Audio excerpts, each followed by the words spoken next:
You open your investment app. It's been 18 months. You've been doing the responsible thing every single month. You look at the number and feel absolutely nothing. No excitement, no breakthrough, no sense that anything meaningful is happening. Instead, there's this quiet doubt sitting in the back of your mind. Is this even working? Maybe you picked the wrong funds. Maybe you started too late. Maybe this whole invest and wait strategy is nothing more than financial folklore. I'm Grayson, and for years I became obsessed with one question. Why does the most powerful wealth-building force in history feel completely invisible while you're living through it? You start doing the math. You've skipped purchases, you've sacrificed weekends out, you've consistently transferred money into your account. Yet the balance doesn't seem to reflect the effort. It's larger than before, but not enough to change your life. Not enough to feel exciting. Then social media enters the picture. Someone made a fortune in crypto. Someone flipped a house. Someone doubled their money overnight. Suddenly, your slow, disciplined approach feels painfully boring compared to everyone else's success story. The truth is that compounding has a public relations problem. Everyone talks about how magical it is. Books praise it, investors worship it, but very few people talk about what it actually feels like during the first few years. And the truth is simple. It feels ordinary. Imagine standing at the top of a snowy hill holding a tiny snowball. You know it could become massive one day. But first, you have to build it yourself. Every handful of snow takes effort. Every inch of growth comes directly from your own work. That's exactly what investing feels like in the beginning. You're the engine. Your contributions are doing almost all of the work. Time isn't performing miracles yet. The market isn't making you rich yet. You're simply packing snow. Most people quit right here. Not because investing failed, not because compounding isn't real, but because progress feels invisible. Human beings crave immediate rewards. Compounding demands patience. We live in a world that celebrates speed. Fast money, fast success, fast results. Compounding operates on a completely different timeline. It asks you to work today for rewards that may not become obvious for years, and that's incredibly difficult. To understand why, let's meet Maya. Maya is 25 years old. She's not a financial genius. She doesn't have insider information. She doesn't spend all day studying stock charts. She simply commits to investing $500 every month into a diversified index fund. Year 1 arrives. Maya checks her account. The balance is slightly higher than her contributions, but not by much. Nothing about the number feels extraordinary. If anything, it's a little disappointing. The machine is technically running, but it's barely noticeable. Year 2 arrives, then year 3, then year 4. The pattern continues. Some months are positive. Some months are negative. Some months make her feel smart. Others make her question everything. But beneath the surface, something important is happening. Time is quietly building leverage. By year 10, Maya begins noticing subtle changes. Her account no longer feels tiny. The balance has grown enough to capture her attention. Occasionally, market gains exceed what she personally contributed that month. For the first time, she feels like she has a partner helping her build wealth. And that's where things become interesting. Then comes year 20. This is where the story changes. Maya has personally contributed $120,000, but her portfolio is now worth approximately $340,000. Think about that for a second. More than $200,000 came from growth she didn't directly work for. Growth that happened while she slept. Growth that happened while she traveled. Growth that happened while she lived her life. This is the moment the machine begins to reveal itself. The snowball is no longer being pushed. Gravity has taken over. The hill is finally doing the work. By year 30, Maya has contributed $180,000 of her own money. Yet her portfolio approaches $1 million. More than $800,000 came from compounding. Not hustle. Not overtime. Not a lucky lottery ticket. Compounding. Here's what's fascinating. Most people imagine there will be some dramatic moment when this happens. A notification, a celebration, a feeling of instant success.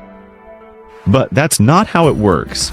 One day you're reviewing your account just like you've done hundreds of times before, and you notice something strange. The account earned more this month than you contributed. No fireworks, no applause, no dramatic music. Just a quiet realization that the machine is finally carrying some of the weight. The same machine that felt invisible for years is suddenly producing meaningful results. Ironically, many people never experience this moment. Not because compounding failed, but because they left too early. They stopped contributing. They chased shortcuts. They jumped from strategy to strategy. Every restart sent them back to the top of the hill with a brand new snowball. That's why the greatest challenge in investing isn't intelligence. It isn't finding the perfect stock. It isn't predicting interest rates. It isn't timing the market. The greatest challenge is surviving boredom, because boredom is what defeats most investors. Not volatility, not recessions, not inflation. Boredom. That's why measuring progress the wrong way can destroy motivation. Imagine your goal is $1 million. Today you have $8,000. If you measure success only by how far you are from your goal, every gain will feel insignificant. You'll constantly feel behind. You'll constantly feel like you're failing. So measure something different. Measure consistency. Measure contribution rate.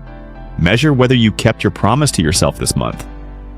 Measure whether you stayed disciplined when it would have been easier not to. Those victories happen immediately. Think of every contribution as another link in a chain. One link isn't impressive. 10 links aren't impressive, but thousands of links create extraordinary strength. Your job is to protect the chain. Of course, there will be setbacks. Markets fall. Headlines become frightening. Experts predict disaster. During those moments, the temptation to abandon the process becomes overwhelming. But remember the difference between noise and signal. Daily price movements are noise. Financial headlines are noise. Predictions are noise. Fear is noise. The signal is your long-term ownership of productive assets and your commitment to continue. Market crashes do not destroy compounding. Selling destroys compounding. Crashes are temporary interruptions. Abandoning the process is permanent. Now let's zoom out, because compounding isn't just a financial concept. It's a law of progress that appears almost everywhere in life. Think about skills. The first months of learning any skill feel frustrating. Improvement is difficult to notice. But after years of practice, the gap between you and the average person becomes enormous. Knowledge compounds too. Every book you read connects with previous books.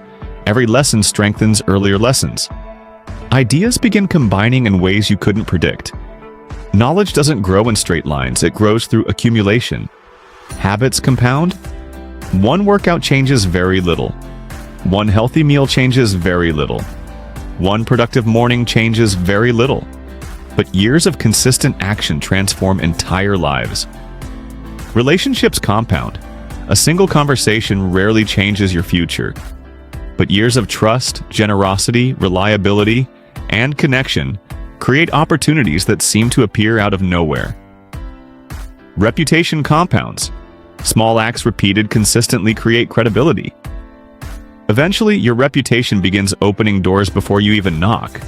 The same principle exists everywhere. First comes effort, then comes consistency, then comes time, then comes leverage, and finally, the returns begin exceeding the effort. That's the inflection point. That's when the machine turns on. This is why the foundation years matter so much. They are not wasted years. They are not empty years. They are the years where the machine is being built. Everyone wants the benefits of compounding. Few people want to pay the price of admission, because the price is patience. And patience is expensive. But once you understand what's happening beneath the surface, boredom loses its power. You stop expecting immediate rewards. You stop questioning every temporary setback. You stop demanding proof every single day. Whether you're 25 or 55, the principle remains the same. Time may be different. The runway may be shorter, but progress still compounds. Starting late is never ideal, but it is infinitely better than never starting at all. The second best time is now. You already know what compounding is. The real question is whether you trusted enough to stay committed during the years when nothing appears to be happening. Because eventually, if you stay the course, the hill takes over. And when it does, you'll realize the hardest part was never the math. It was the waiting. Sustainable wealth isn't about intelligence. It isn't about luck. It isn't about finding the perfect opportunity. It's about understanding that the machine exists, giving it time to work, and having the discipline not to get in its way. Trust the process. Trust consistency. Trust time. Most importantly, trust the machine. If this message resonated with you, leave a like, share your biggest takeaway in the comments, and subscribe for more deep dives into wealth, growth, and the hidden forces that shape our lives.